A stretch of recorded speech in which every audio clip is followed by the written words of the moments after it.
Assalamualaikum warahmatullahi wabarakatuh. Salam Pramuka. Perkenalkan, nama saya Adinda Putri, NPM 2113025025. Saya di sini akan menjelaskan tentang sejarah kepanduan Indonesia. Gerakan Pramuka lahir pada tahun 1961. Jadi, kalau pernah mendengar latar belakang lahirnya Gerakan Pramuka, orang perlu mengkaji keadaan, kejadian, dan peristiwa pada sekitar tahun 1960.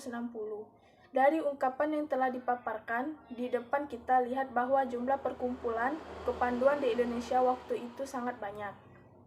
Peraturan yang timbul pada masa perintisan ini adalah ketetapan MPRS nomor 2 MPRS 1960 tanggal 3 Desember 1960 tentang Rencana Pembangunan Nasional Sementara Berencana.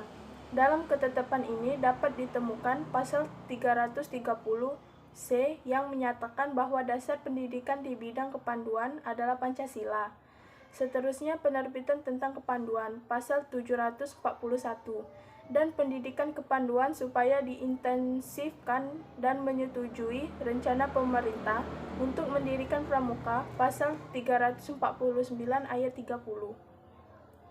Kemudian kepanduan supaya dibebaskan dari sisa-sisa Lord Baden-Powell, lampiran C ayat 8, ketetapan itu memberi kewajiban agar pemerintah melaksanakannya.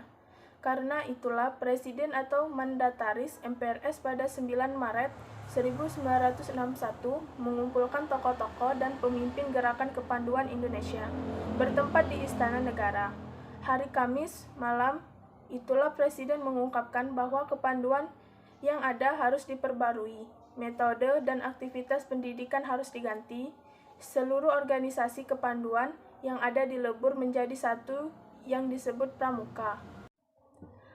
Presiden juga menunjuk panitia yang terdiri atas Sri Sultan Hamengkubuwono, materi P dan K Profesor Prijono, Menteri Pertanian Dr. Andes Aziz Saleh, dan Menteri Transmigrasi, Koperasi dan Pembangunan Masyarakat Desa Ahmadi. Panitia ini tentulah perlu sesuatu penggesahan. Dan kemudian terbitlah keputusan Presiden RI nomor 112 tahun 1961 tanggal 5 April 1961 tentang panitia pembantu pelaksanaan pembentukan Gerakan Pramuka dengan susunan keanggotaan seperti yang disebut oleh Presiden pada tanggal 9 Maret 1961. Ada beberapa sebutan atau tugas panitia antara pidato Presiden dengan keputusan Presiden itu. Masih dalam bulan April itu juga, keluarlah keputusan Presiden RI nomor 121 tahun 1961 tanggal 11 April 1961 tentang panitia pembentukan Gerakan Pramuka. Anggota panitia ini terdiri atas Sri Sultan Hamengkubuwono, Profesor Prijono, Dr. Andes Aziz Saleh Ahmadi, dan Muljadi Jojo Martono, Menteri Sosial. Panitia inilah yang mengolah anggaran dasar Gerakan Pramuka sebagai lampiran keputusan Presiden RI nomor 238 tahun 1961 tanggal 20 Mei 1961 tentang Gerakan Pramuka.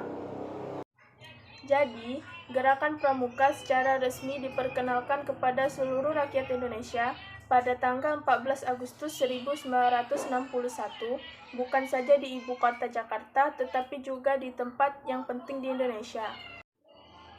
Di Jakarta, sekitar 10.000 anggota Gerakan Pramuka mengadakan apel besar yang diikuti dengan pawai pembangunan dan difel di depan Presiden dan berkeliling Jakarta. Sebelum kegiatan pawai atau difel, Presiden melantik anggota Mapinas, Kuarnas, dan Kuarnari di Istana Negeri dan menyampaikan anugerah tanda penghargaan dan penghormatan berupa Panji Gerakan Kepanduan Nasional Indonesia yang diterima kepada Ketua Khawatir Nasional Sri Sultan Hamengkubuwono sesaat sebelum pawai atau difel dimulai. Peristiwa perkenalan tanggal 14 Agustus 1961 ini kemudian dilakukan sebagai Hari Pramuka yang setiap tahun diperingati oleh seluruh jajaran dan anggota Gerakan Pramuka. Sekian info sejarah kepanduan Indonesia.